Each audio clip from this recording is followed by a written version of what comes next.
টেস্টে বাংলাদেশের বিপক্ষে ওয়েস্ট ইন্ডিজ ব্যাটিংয়ে টাইগার পেসাররা দুটি ছড়ালেন চমৎকার বোলিংয়ে। সাউথ আফ্রিকা সিরিজের আগ মুহূর্তে দানা বেঁধেছিল আর এক ষড়যন্ত্র। প্রোটিয়াদের টিম বাসে হামলার পরিকল্পনা ছিল। নতুন মৌসুমের প্রথম শিরোপাটা গেল বসুন্ধরা কিংসের ঘরে মোহামেডান স্পোর্টিং ক্লাবকে 3-1 গোলে হারিয়ে।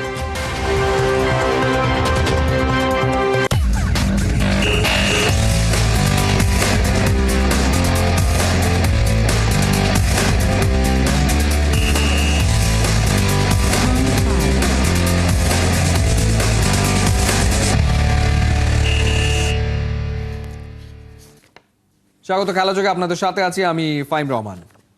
এন্টিগাতে সিরিজের প্রথম টেস্টে বাংলাদেশের বিপক্ষে ব্যাট করছে ওয়েস্ট ইন্ডিজ। টস জিতে ফিল্ডিংয়ের সিদ্ধান্ত নেয় টাইগাররা।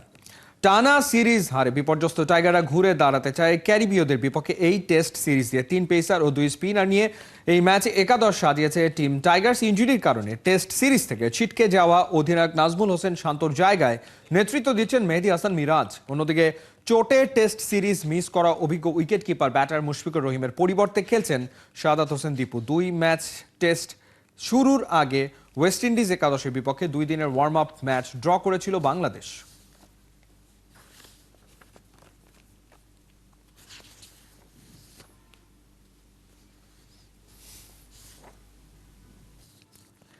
এন্টিগা টেস্ট নিয়ে কথা বলতে আমাদের সাথে যোগ দিচ্ছেন সহকর্মী সাইফুল রূপক। রূপক, আপনাকে স্বাগত জানাচ্ছি খেলা যুগে। এই টেস্টে মুশফিকুর রহিমের মতো অভিজ্ঞ একজন ব্যাটারকে বাংলাদেশ মিস করতে যাচ্ছে। শাহাদাত দীপু তার পরিবর্তে খেলছেন এবং নাজমুল শান্ত ক্যাপ্টেন, তিনিও আসলে নেই ইনজুরির কারণে। তো এমনিই তো বাংলাদেশের সবশেষ সিরিজে পারফরমেন্স খুবই দুর্বল ছিল। কতটা আসলে আশা করা যায় ওয়েস্ট ইন্ডিজের বিপক্ষে এই সিরিজে বাংলাদেশ ভালো ক্রিকেট আসলে খেলবে? বাংলাদেশ জয়ের কথা বলছে, আসলে জয় পাওয়াটা কতটুকু বাস্তব বলে আপনার কাছে মনে হয় এই সিরিজে? ডেফিনেটলি আপনার জয় পেতে হলে, দাঁতে দাঁত চেপে লড়াই করতে হলে তো আপনার অভিজ্ঞ ব্যাটারদের কাছ থেকেই পারফরমেন্সটা দরকার। সেই জায়গাটাতে বাংলাদেশের মিডল অর্ডারের যে দুজন আসলে নাজমুল শান্ত এবং মুশফিকুর রহিম, সেই দুজন না থাকাটা অবশ্যই অনেক বড় সেটব্যাক। যেখানে ইনএক্সপিরিয়েন্স ব্যাটাররা খেলবে তাদের কাছ থেকে আপনি ওই কন্ডিশনে, যেখানে আপনি দেখছেন বাংলাদেশি পেসাররাও ভালো মুভমেন্ট পাচ্ছে, পেসাররা দাপট দেখায় ওই কন্ডিশনে, নতুন বলে ডিউক বলে, সেই জায়গাটাতে আসলে তাদের রান করাটা তাদের কাছ থেকে এক্সপেক্ট করাটা আসলে ঠিক হবে কিনা যায় না। টিম ম্যানেজমেন্ট হয়তো কতটুকু এক্সপেক্ট করা যায় না, তবে ভালো খেললে, যেটা গতকালে আমি নিউজ করেছিলাম, হাবিবুল বাশার সুমন, সাবেক অধিনায়ক, সাবেক নির্বাচক, তিনি বলেছিলেন যে বাংলাদেশের ব্যাটিংটা স্ট্রাগল করছে, এর মধ্যে দুজন নেই, সেটা আসলে বড় সেটব্যাক। তবে বোলাররা রাজ করতে পারে।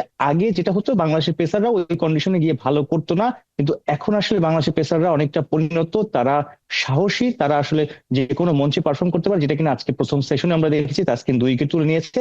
আরেকটা জায়গায় আপনি যদি বলছেন যে সাফল্য দেখা যায় কিনা, মানে সাফল্য পাওয়ার জন্য স্বপ্ন দেখা যায় কিনা, সেই জায়গাটাতে আমি বলবো দুই দলের ব্যাটিং অর্ডার, ব্যাটিং লাইন আপটাই আসলে ইনএক্সপিরিয়েন্স। একমাত্র ওয়েস্ট ইন্ডিজের ক্রেগ ব্রাথওয়েট, যে ক্যাপ্টেন, 90-এর মতো টেস্ট খেলেছেন। তাছাড়া জসুয়া দা সিলভা, তিনি কিপার, লোয়ার মিডল অর্ডারে ব্যাটিং করেন। মাঝে যে 5-6 জন আছেন, কারোই কিন্তু আসলে 10টা টেস্ট খেলার অভিজ্ঞতা নেই, সবাই কিন্তু সিঙ্গেল ডিজিট। সো বাংলাদেশ এবং ওয়েস্ট ইন্ডিজের ব্যাটিং অর্ডার একদমই আসলে অর্ডিনারি বলা যায়। যেহেতু বাংলাদেশেরও দুজন অভিজ্ঞ নেই, লিটন এবং মুমিনুল যদি ভালো খেলে তাহলে হয়তো বাংলাদেশ একটু প্রতিরোধ করতে পারে।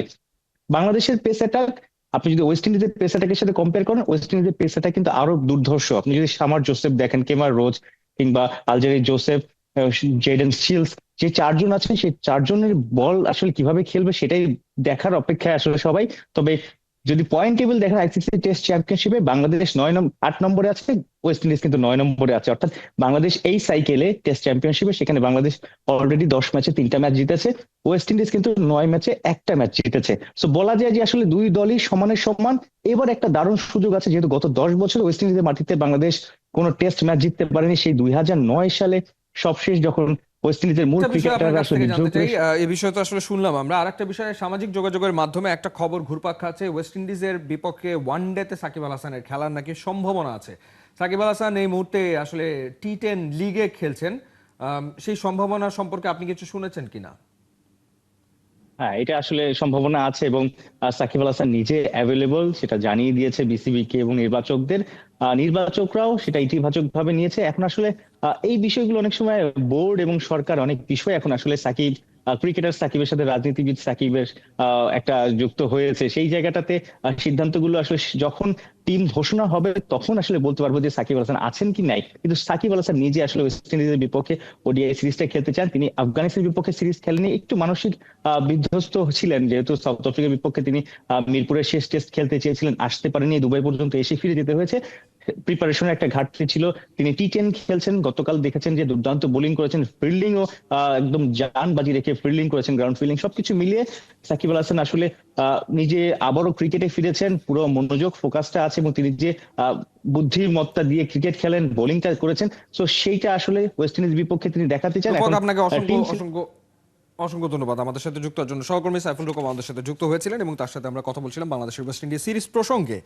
দেশের মাটিতে টেস্ট থেকে সাকিবের অবসরের আকুলতা, প্রিয় তারকাকে সাদা পোশাকে দেখার তুমুল বাসনা, কিন্তু দিন শেষে সব হয়ে যায় এলোমেলো। তবে সাকিব ইস্যু ছাড়াও সাউথ আফ্রিকা সিরিজের আগ মুহূর্তে দানা বেঁধেছিল আরেক ষড়যন্ত্র। পরিকল্পনা হয়েছিল সাউথ আফ্রিকার টিম বাসে হামলার। ৭১কে দেওয়া সাক্ষাৎকারে সেই প্রমাণ পাওয়ার কথা জানিয়েছেন যুব ও ক্রীড়া উপদেষ্টা আসিফ মাহমুদ। অন্তর্বর্তীকালীন সরকারের ১০০ দিন উপলক্ষে ধারাবাহিক প্রতিবেদনের পঞ্চম পর্ব আজ, জানাচ্ছেন পার্থ বণিক।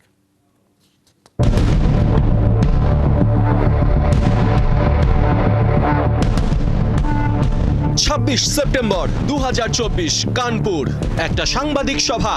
টেস্ট ক্রিকেট থেকে সাকিবের অবসরের তারিখ ঘোষণা। যদি সুযোগ থাকে, আমি যদি দেশে যেয়ে খেলতে পারি, মিরপুর টেস্ট হবে আমার জন্য লাস্ট, স্পেশালি টেস্ট ক্রিকেটে। প্রায় ১ মাস পর ২০ অক্টোবর এবার মিরপুর, হোম অফ ক্রিকেটে সাকিবের পক্ষে বিপক্ষে তুমুল আন্দোলন। একদল চায় সাকিবের শাস্তি, তো আরেক দলের মুখে সাকিবের প্রত্যাবর্তনের দাবি।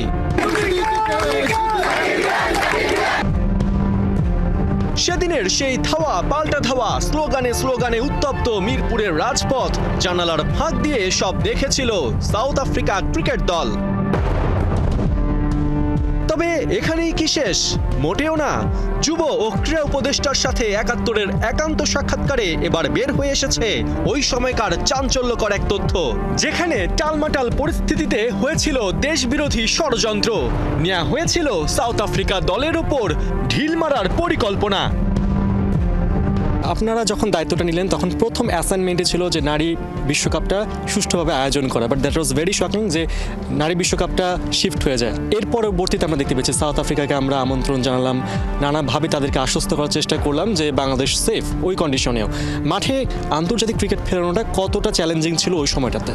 ওই সময়টাতে আপনারা জানেন বাংলাদেশের পরিস্থিতির কারণে বিভিন্ন অনেকগুলো দেশের ট্রাভেল ব্যান ছিল বাংলাদেশের, যে কারণে নারী ক্রিকেট বিশ্বকাপটা বাংলাদেশে আয়োজন করা সম্ভব হয়নি। তবে আমরা পুরোপুরি রাইটস কাউকে না দিয়ে আমরা সেটা সংযুক্ত আরব আমিরাতের সাথে রাইটস শেয়ার করেছি এবং তার ফলে আমাদের প্রায় 4 থেকে 5 মিলিয়ন ডলারের মতো একটা রেভিনিউ আমাদের বিসিবি কিন্তু পেয়েছে।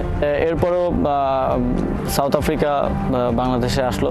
ওই সময়টা থেকে মনে হয়েছে আপনার কাছে, যেহেতু স্বৈরাচারী সরকার বিদায় নিয়েছিল, তার দোসররা ঘোলা পানিতে মাছ শিকার করতে পারে যখন সাউথ আফ্রিকা টিম? শুধু ওই সময় না, এখনো সবসময়ই এটা থাকে। আমাদের কাছে অনেকগুলো স্ক্রিনশট তখন এসেছিল যে সাউথ আফ্রিকার টিম বাসে ঢিল মারার মতো পরিকল্পনা হচ্ছিল।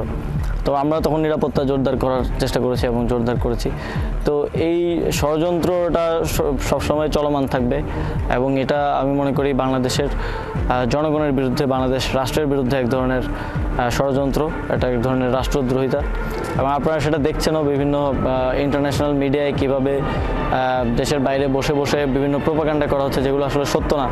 এটা আমি মনে করি রাষ্ট্রের বিরুদ্ধে এক ধরনের ষড়যন্ত্র এবং এই ষড়যন্ত্রকে সরকারের দিক থেকে আমরা কঠোরভাবে মোকাবেলা করবো এবং বাংলাদেশের জনগণের যথার্থ জবাব দিচ্ছেন তাদের জায়গা থেকে। জুলাই বিপ্লবকে নস্যাৎ করতে যে ক্রিকেটকে হাতিয়ার বানানোর অপচেষ্টা চালিয়েছিল ষড়যন্ত্রকারীরা, এবার সেই 22 গজেই নতুন বাংলাদেশকে চেনাতে চান আসিফ মাহমুদ। উপলক্ষ বাংলাদেশ প্রিমিয়ার লিগ বিপিএল।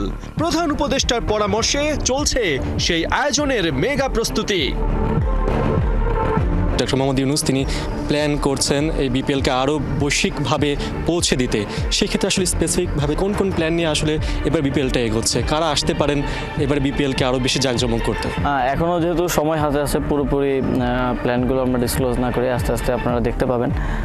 বিপিএলকে কেন্দ্র করে একটা দেশব্যাপী ইয়ুথ ফেস্টিভ্যাল করার একটা পরিকল্পনা আছে এবং এখন পর্যন্ত আইওসি চেয়ারম্যান এবং ফিফার প্রেসিডেন্ট কথা দিয়েছেন আসবেন। আমরা আরও অনেককে ডক্টর মোহাম্মদ ইউনূস স্যার নিজেই আমন্ত্রণ জানাচ্ছেন এবং আশা করি এবারের বিপিএলটাকে আমরা একটা আন্তর্জাতিক মান দিতে পারবো এবং সেভাবে পৃথিবীর নজরটা বিপিএলকে কেন্দ্র করে বাংলাদেশের দিকে আনতে পারবো। দেশের ক্রান্তি লগ্নে বাংলাদেশ যেমন থেমে থাকেনি তেমন থেমে থাকেননি নতুন প্রজন্মের এই উপদেষ্টা। তবে সামনে একের পর এক চ্যালেঞ্জ নিয়ে হাজির হচ্ছে ফুটবল।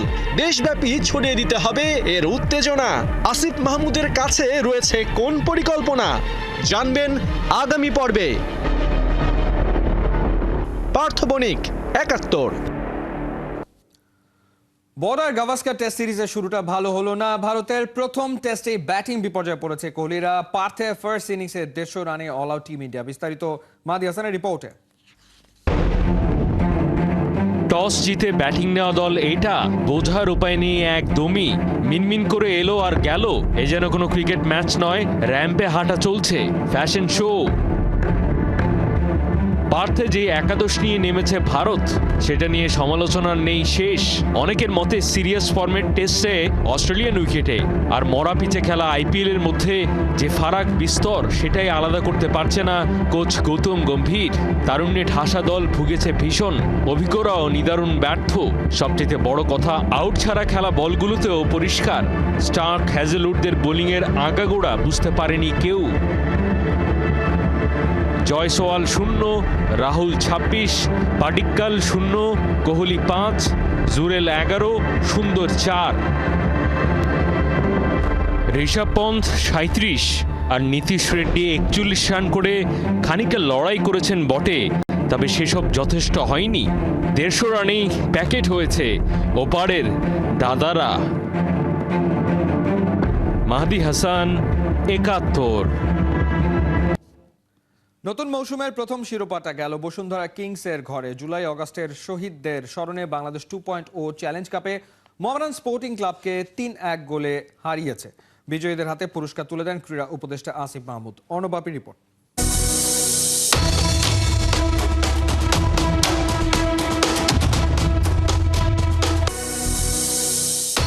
ঘরোয়া ফুটবলে নতুনত্বের ছোঁয়া। গত মৌসুমের লিগ চ্যাম্পিয়ন বসুন্ধরা কিংসের সাথে ফেডারেশন কাপের রানার্স আপ মোহামেডানের টক্কর। একটাই ম্যাচ, সেটাই ফাইনাল। ম্যাচের শুরুতেই দিয়াবাতের চমক, এগিয়ে মোহামেডান। গোল শোধে মরিয়া কিংসরা পায়নি নিশানার খোঁজ। ফার্স্ট হাফে গোল ওই একটাই। দ্বিতীয়ার্ধেও নিজেদের ছন্দ ধরে রাখে সাদা কালোরা। পাসিং, অ্যাকুরেসি, বল কন্ট্রোল নজর টানে সবার। হঠাৎই মাঠের বাইরে থেকে উড়ে আসে কালার স্মোক। কিছুক্ষণ বন্ধ থাকে খেলা, ম্যাচের মোমেন্টাম হারায় মোহামেডান। সুযোগটা কাজে লাগাতে ভুল করেনি কিংসরা। ৭২ মিনিটে তপু বর্মনের স্কোরে সমতায় ফেরে ওরা। কোণঠাসা মোহামেডানের ডিফেন্স লাইন। কিছুক্ষণ পরেই ফাহিমের গোলে এগিয়ে যায় বসুন্ধরা কিংস। পিছিয়ে পড়ে গোল শোধে মরিয়া সাদা কালোরা। নিশানার খোঁজ তো পায়নি, উল্টো হজম করেছে আরও এক গোল। ৩-১ গোলে জিতে কিংসরা করেছে বিজয় উৎসব।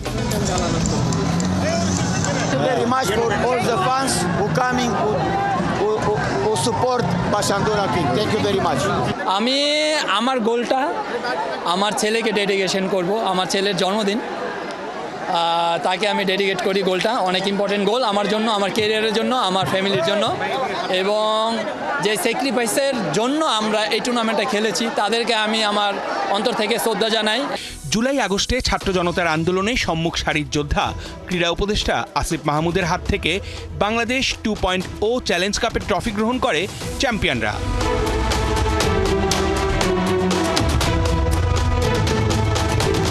জুলাই আগস্টে ছাত্র জনতার অভ্যুত্থানের মাধ্যমে একটা নতুন বাংলাদেশ তৈরি হয়েছে। তো আমরা এই নতুন বাংলাদেশে নতুন কিছু স্বপ্ন দেখি, ছাত্র জনতার স্বপ্নকে আমরা বাস্তবায়নের চেষ্টা করি। তারই উদ্যোগ হিসাবে এই চ্যালেঞ্জ কাপ, এটা সম্পূর্ণরূপে জুলাই আগস্টে যারা শহীদ হয়েছে তাদেরকে উৎসর্গ করে এই চ্যালেঞ্জ কাপটুকু।